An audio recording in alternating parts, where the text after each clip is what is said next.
Shalom sobat-sobat yang dikasihi Tuhan, ada kabar sukacita yang hendak saya sampaikan kepada Anda semuanya. Sobat-sobat yang dikasihi Tuhan, apakah Anda pernah ingin menyerah dalam hidup panggilanmu? Entah Anda yang terpanggil sebagai bapak rumah tangga, ibu rumah tangga, ketika Anda melihat hidup perkawinanmu, hidup pernikahanmu tidaklah berjalan sesuai dengan harapanmu, engkau kecewa dengan pasanganmu, engkau juga khawatir, takut dan cemas dalam menjalankan hidup pernikahanmu, sampai engkau hampir ingin memutuskan menyerah dalam membangun bata rumah tanggamu. Mari kita belajar dari Tuhan Yesus. Di dalam Taman Getsemani, Tuhan Yesus pun hampir menyerah. Dengan doanya, Bapa, sekiranya boleh cawan ini berlalu daripadaku, tetapi biarlah kehendak-Mu yang jadi, bukanlah kehendak-Ku yang jadi. Yesus sudah melihat apapun yang akan Dia alami nanti, salib penderitaan yang begitu berat, dipukuli, dihujat, dihina, hampir itu membuat Yesus menyerah. Bapa, sekiranya boleh, tetapi kuasa Allah bekerja atas diri Yesus, biarlah kehendak-Mu yang jadi, bukanlah kehendak-Ku yang jadi. Kami juga para imam, kadang-kadang sebagai pastor paroki, kami juga kadang-kadang hampir menyerah dalam menggembalakan umat paroki kami. Ada begitu banyak kadang-kadang pertentangan, ada pro dan kontra yang seringkali mempengaruhi batin dan jiwa kami. Tetapi kami juga berjuang, belajar seperti Tuhan Yesus, memandang salib. Di dalam salib itulah ada kesetiaan, ada pengorbanan, ada cinta kasih yang Tuhan Yesus ajarkan kepada kami para imam, sehingga kami terus memutuskan untuk bertahan dan setia akan tugas panggilan yang Tuhan berikan kepada kami. Sobat-sobat yang dikasihi Tuhan, hari ini kalau kita belajar Injil dan membaca Injil, kita bisa melihat bahwa Yesus sungguh menegaskan kepada murid-muridnya bahwa Ia datang bukan meniadakan hukum Taurat, tetapi menggenapinya.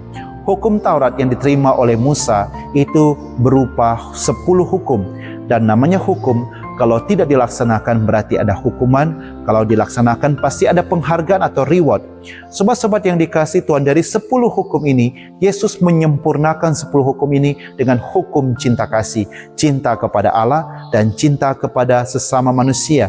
Kalau kita perhatikan 10 perintah Allah, hukum Taurat, 1, 2, dan 3, jangan engkau menyembah Allah yang lain, yang pertama. Jangan engkau menyebut nama Tuhan Allahmu dengan tidak hormat. Kuduskanlah hari Tuhan. 1, 2, dan 3 adalah cinta manusia kepada Allah.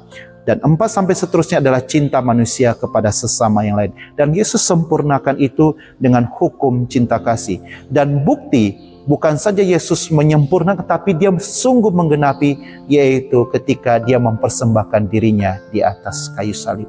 Di atas kayu salib itulah bukti cinta Tuhan Yesus luar biasa kepada Bapa di surga dan kepada manusia. Tanda salib, ada tubuh Yesus, ada korpus Tuhan Yesus Kristus, itu menunjukkan cintanya, taatnya kepada Bapa di surga dan cintanya kepada sesama manusia. Di atas kayu salib, Dia masih mendoakan manusia-manusia yang memukuli Dia, menghina, menghujat, bahkan menyalibkannya. Bapa, ampunilah mereka, sebab mereka tidak tahu apa yang mereka perbuat. Sobat-sobat yang dikasihi Tuhan, tadi malam saya merenung, mengapa Yesus masih bisa sungguh-sungguh mencintai Allah dengan ketaatan yang luar biasa. Meskipun Dia sudah melihat apa yang akan terjadi, apa yang akan Dia alami, tetapi Dia masih bisa taat. Dan Dia masih bisa mengampuni orang-orang yang telah memukulinya, menghujat Dia, menghina, bahkan menyalibkan Dia. Jawabannya adalah Roh Kudus. Ketika di Taman Getsemani, ketika Yesus hampir menyerah, Bapa, sekiranya boleh cawan ini berlalu daripadaku, tetapi biarlah kehendak-Mu yang jadi, bukan kehendak-Ku yang jadi. Roh Kudus bekerja dengan luar biasa sehingga menguasai diri Yesus, sehingga meskipun mengalami ketakutan dan kekhawatiran, tetap kuasa Allah bekerja dan Dia mengatakan tetap mau taat dan setia kepada kehendak Bapa. Sobat-sobat yang dikasihi Tuhan, dalam kehidupan kita, dalam panggilan kita masing-masing, entah Anda dalam hidup rumah tangga, entah kami juga sebagai para imam, kadang-kadang kita merasa kecewa dengan hidup panggilan kita. Apapun yang kita alami, yang kita lihat tidak sesuai dengan apa yang kita harapkan. Tetapi mintalah Roh Kudus, supaya Roh Kudus menguatkan dirimu untuk tetap mau memikul.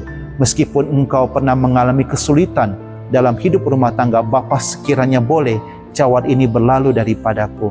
engkau mengalami kekecewaan, engkau mengalami kekhawatiran, ketakutan, tapi biarlah kehendak-Mu yang jadi, bukanlah kehendak-Ku yang jadi. Itu tandanya Roh Kudus bekerja dengan kuat dalam diri kita. Kami para imam pun kadang-kadang hampir menyerah dalam mengembalakan umat kami. Kadang-kadang ada doa, Bapa sekiranya boleh cawan ini berlalu daripada kami, tetapi biarlah kehendak-Mu yang jadi, bukanlah kehendak kami yang jadi. Berarti Roh Kudus bekerja menguasai kami, sehingga kami mau kembali taat kepada Bapa melalui panggilan kami.